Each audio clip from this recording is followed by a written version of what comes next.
qui se trouve toute dans la pensée, car elle est considérée comme l'une d'entre elles, la poursuit au moment où elle se trouve dans la pensée, mais elles ne peuvent ni être atteintes ni être comprises. Explication. Le désir des séphirotes caché dans la réalité de Okma elle-même n'est là que pour atteindre et comprendre ses lumières et ses sources mystérieuses, car elle est considérée comme l'une d'entre elles. Explication. La signification de lumière qui se trouve toute dans la pensée, c'est que cela se réfère aux lumières qui vinrent à l'existence au sein de la lumière du voile. Car de ces lumières, nous avons déjà dit qu'elles s'unissent à la lumière de Keter qui correspond au voile et qu'elles sont des palais pour les lumières cachées. Et ainsi, si elles sont des palais pour elles, pourquoi ne les connaissent-elles pas? C'est qu'elles sont assurément des lumières qui proviennent de l'essence de la pensée et qui correspondent aux séphirotes qui émanèrent de l'aspect de Okma dans l'aspect de Keter qui se trouve au-dessous, jusqu'à atteindre le nombre 10. Et il est dit d'elles que puisqu'elles se revêtent de ces lumières et se révèlent, le désir des autres lumières qui proviennent de l'essence de la pensée pour les atteindre et les comprendre après leur propagation dans la pensée ne peuvent rien concevoir de Keter.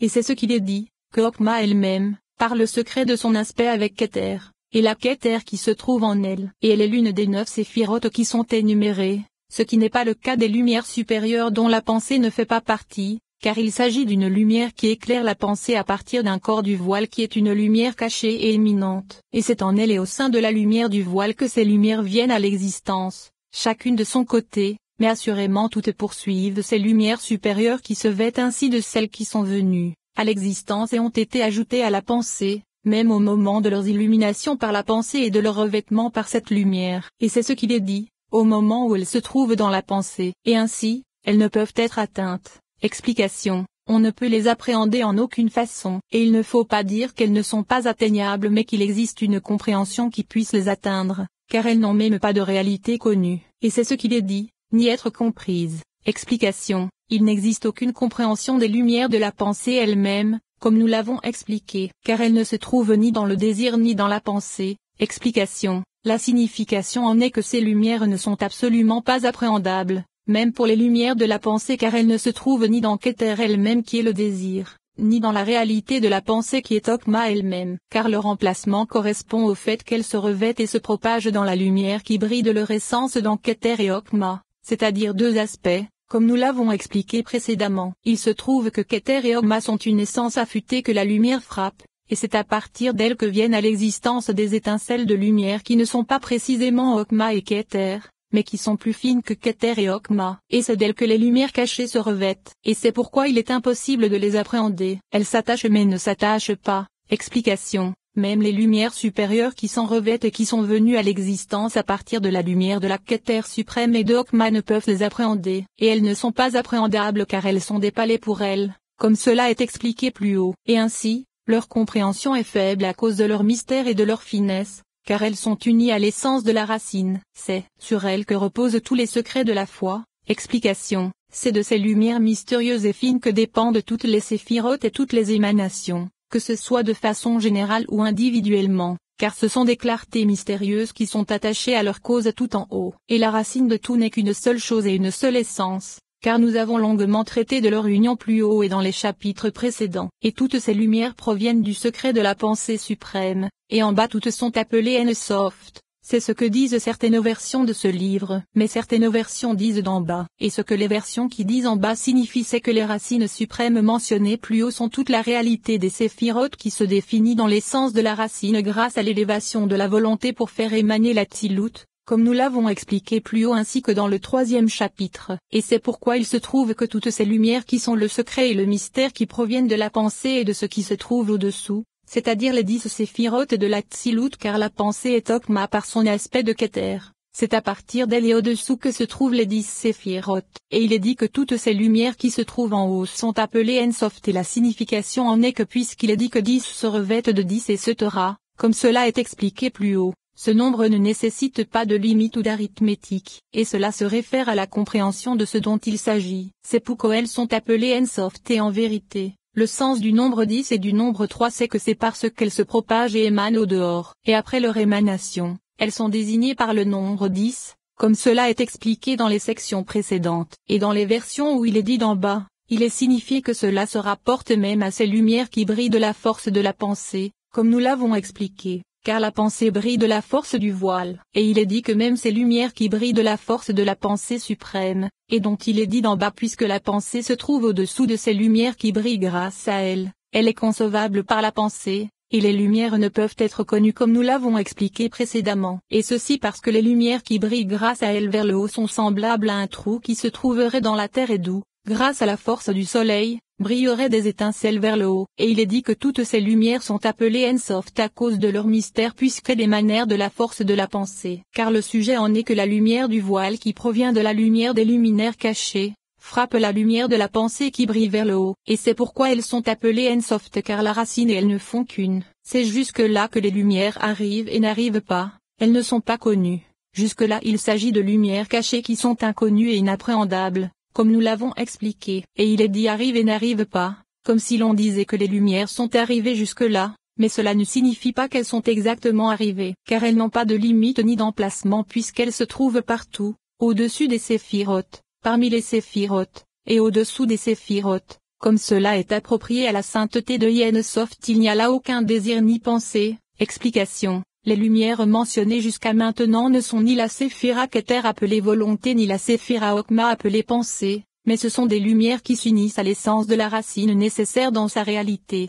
et ensemble elles ne font qu'une. Et puisqu'il est dit qu'elles sont la lumière du voile et la lumière de la pensée, c'est précisément sa lumière qui se propage en haut. Et la signification du fait que ces deux sortes de lumière se réfèrent à Yensoft, c'est qu'il s'agit de lumière cachée. De plus, elles possèdent des palais qui proviennent de la force de la lumière qui brille à partir du voile et de la pensée qui sont Keter et Okma, comme cela est expliqué plus haut. Et le sujet en est que l'existence qui précéda toutes les existences, c'est le roi des rois, qui connaît toutes les existences mais pas grâce à la connaissance des existences. Et cela est impossible par la loi de sa perfection, car tout comme sa divinité est indivisible, de même sa connaissance est indivisible, et lui et sa connaissance ne font qu'un et sont uniques. En vérité, il connaît ces sujets et les comprend grâce à l'entendement de son essence, car c'est grâce à la compréhension de son essence qu'il comprend toute existence en dehors de lui. Et lui et elle, le tout ne fait qu'un et est unique. Et c'est pourquoi il est nécessaire que la réalité des séphirotes soit cachée dans son essence,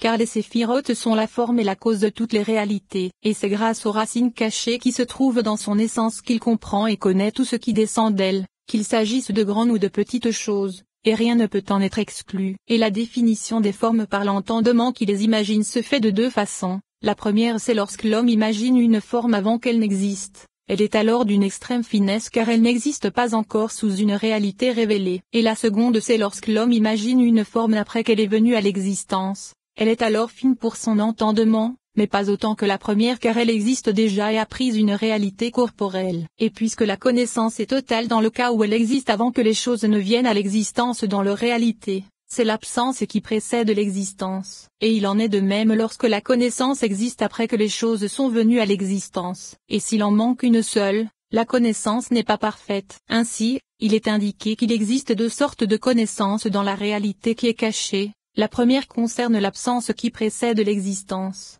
Et il s'agit de la réalité des racines cachées, des lumières premières qui précédèrent, comme nous l'avons expliqué plus haut, et la seconde se réfère à après leur venue à l'existence, et c'est la réalité du retour de la lumière vers le haut à partir de Okma et de Keter, comme cela sera expliqué, car il s'agit du retour des choses vers le racine après avoir été révélées, et c'est pourquoi elles n'ont pas la finesse des premières car au contraire elles sont un vêtement pour celles qui les ont précédées, tout comme une absence se revêt d'une existence. Et ceci est semblable à ce qu'il est dit. Qu'est-ce que le Bohu? Ce dont le Tohu se revêt. Et c'est pourquoi elles sont appelées palais pour les palais, comme cela est expliqué plus haut. Et que quiconque fera comprendre cela à l'étudiant place sa main sur sa bouche afin qu'il étudie cet enseignement en long et en large. Et demandons à Dieu de nous absoudre, lorsque la pensée brille et qu'il n'est pas connu à partir de quoi elle brille. Puisque cet enseignement se termine par la nécessité de la réalité et des racines qui s'unissent à elle. On commence maintenant à traiter des émanations. Et même s'il n'est pas question de l'essence de Keter, cela a déjà été indiqué précédemment, il est dit que lorsque la pensée brille, cette même pensée qui contient Keter par son aspect vis-à-vis de Keter, c'est-à-dire Keter vis-à-vis de la révélation car il s'agit de l'un des trois cerveaux puisque les trois aspects de Okma sont les trois premières dans l'ordre Keter, Okma et Bina comme cela est expliqué dans le 7e chapitre de la 3e section, alors à partir de quoi elle brille n'est pas connue. Comme nous l'avons dit plus haut, car elle n'a aucune connaissance des sources cachées, alors elle se revêt. Dans Bina, Il a déjà été expliqué dans la section sur l'essence et la gouvernance que Bina est en relation avec Chokma tout comme Malkout est en relation avec Tiferet, et tout comme Malkout est un palais pour Tiferet, car il est dit et l'Éternel se trouve dans le palais de sa sainteté. Silence, qui a la valeur numérique d'Adonai et de Zekal de même Bina est un palais et une cachette pour Chokma, et c'est pourquoi lorsqu'elle brille, elle se cache dans Bina, et il en est de même en ce qui concerne leur union, mâle et femelle, et c'est pourquoi il leur est ajouté une bénédiction. Comme il est dit, elle éclairce à partir de quoi elle brille, c'est-à-dire qu'une lumière est ajoutée à leur union, et elles se pénètrent l'une l'autre jusqu'à ce que le tout ne fasse qu'un. Explication, toute la Tzilut, c'est-à-dire toutes les séphirotes, sont contenues ensemble, et à propos du secret des sacrifices etc. Explication, c'est le secret des sacrifices dont il est question dans Sacrifice pour l'Éternel, et il est expliqué dans le Zohar qu'il n'est pas dit proche ou proximité car apparemment il s'agit d'un seul sujet qui traite du rapprochement de l'Éternel, mais il est dit sacrifice qui est un acteur qui isole la source qui se tient dans le nom lui-même, et cela signifie que l'essence du nom de 4 lettres rapproche une essence de son essence et rassemble le Yod et Vo et en les rapprochant, et c'est ce qu'il est dit lorsqu'il s'élève. Explication, toute la Tzilut, elles s'attachent l'une l'autre. Explication, le He s'unit au Vo, et le He au Yod, de bas en haut, et elles s'éclairent l'une l'autre, par le secret du retour de la lumière. Alors, tout se trouve dans, le secret, de l'ascension car après s'être unis et s'être attachés ensemble, la pensée qui est leur sommet s'enveloppe de sa cause tout en haut. Et c'est ce qu'il est dit, et la pensée s'enveloppe. L'explication en est qu'elle est contenue dans l'Ensoft tout comme on s'enveloppe du talit, car elle est cachée en son sein. Cette lumière à partir de laquelle resplendit et se Torah.